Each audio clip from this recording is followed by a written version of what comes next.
Terima kasih Anda masih bersama kami. Bagi Anda yang baru saja bergabung, kami hadirkan kembali 3 berita utama hari ini. Ratusan warung PKL di Jalan Pantura Lingkar Demak diratakan dengan tanah karena tidak berizin dan kerap dijadikan tempat prostitusi.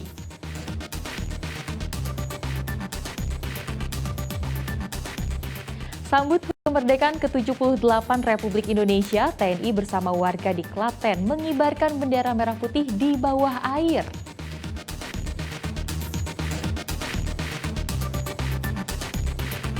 Dekatkan diri dengan warga, seorang polisi di Boyolali membuat terobosan kreatif dengan berkeliling sambil membawa kopi gratis untuk warga.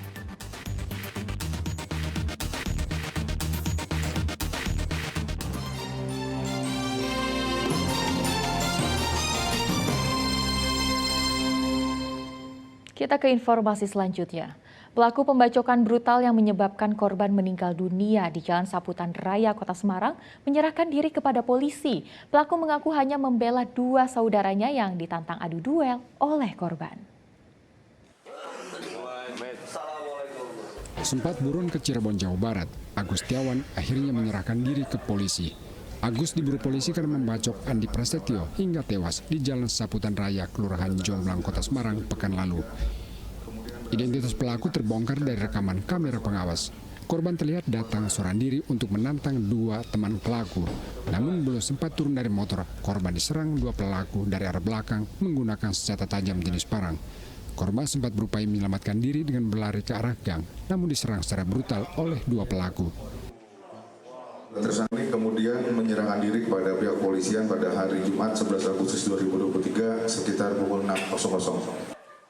Pelaku berdalih hanya ingin membela 2 saudaranya, namun ia akhirnya menyerahkan diri agar masalah tidak berlarut-larut.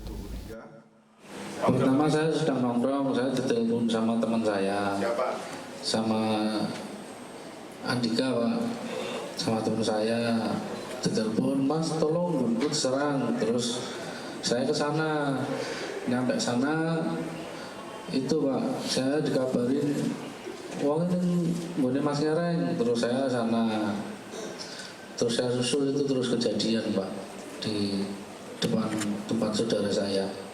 Kenapa kamu yang nyerang jadinya? Nah itu mau anu teman saya Pak, mau anu teman saya sama saudara saya.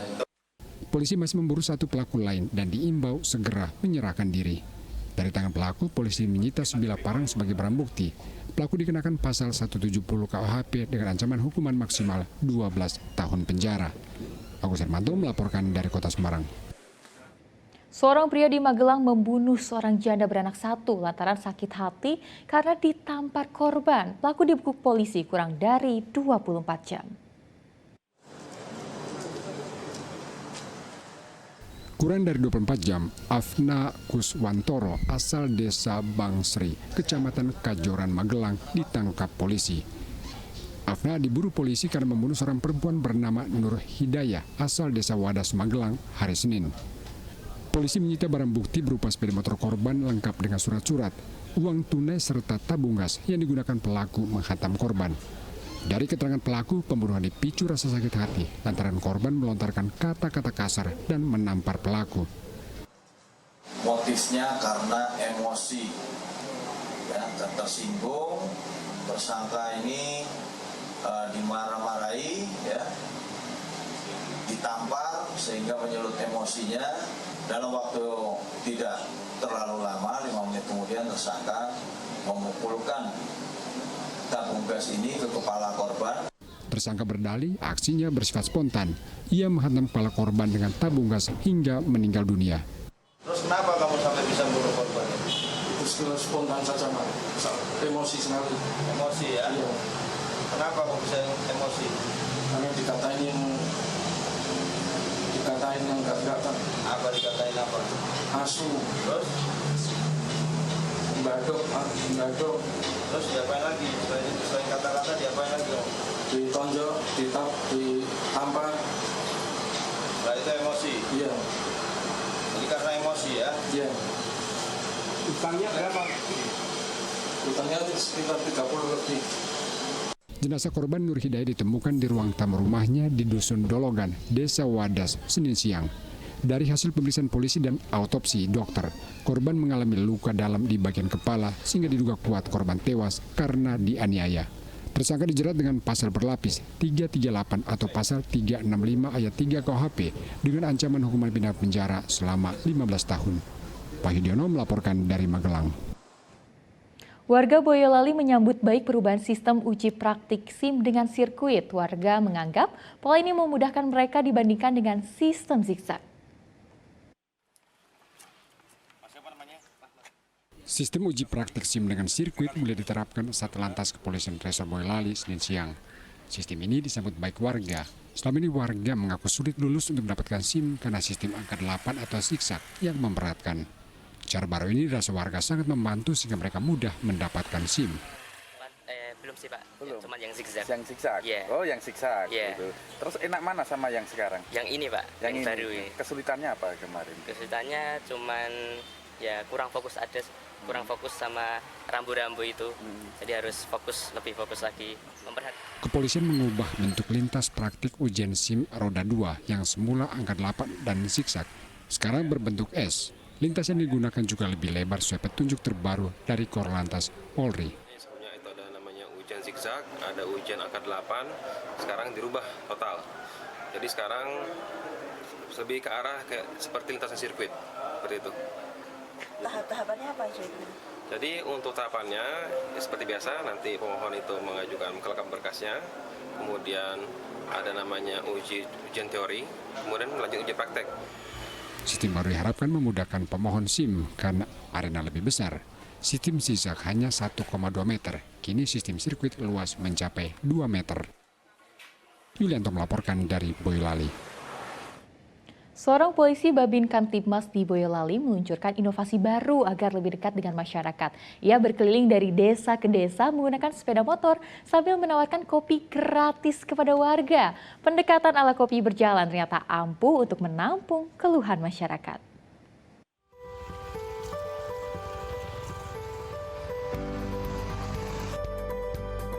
Inilah aktivitas Brigadir Agus Kurniawan setelah mengikuti apel pagi di Polsek Nogosari Boyolali.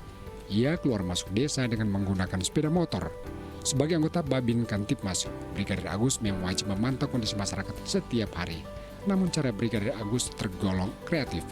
Ia menyapa warga sambil membawa kopi, layaknya layanan warung kopi berjalan. Jok belakang motor disulap menjadi kotak untuk menyajikan kopi. Brigadir Agus bahkan tidak sungkan menyapa para petani yang sedang bekerja di sawah. Ia pun menyajikan kopi secara gratis kepada warga sambil ngobrol.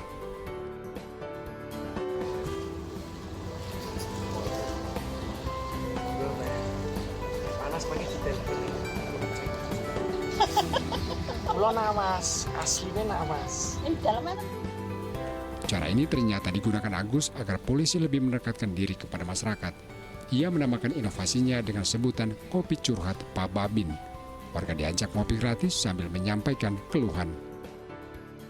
Ide terobosan kreatif Babin Kamtibmas ini idenya gagasannya itu pertama dari saya sering sambang. Itu dari masyarakat itu mau curhat atau cerita itu mereka masih masih ada kurang terbuka.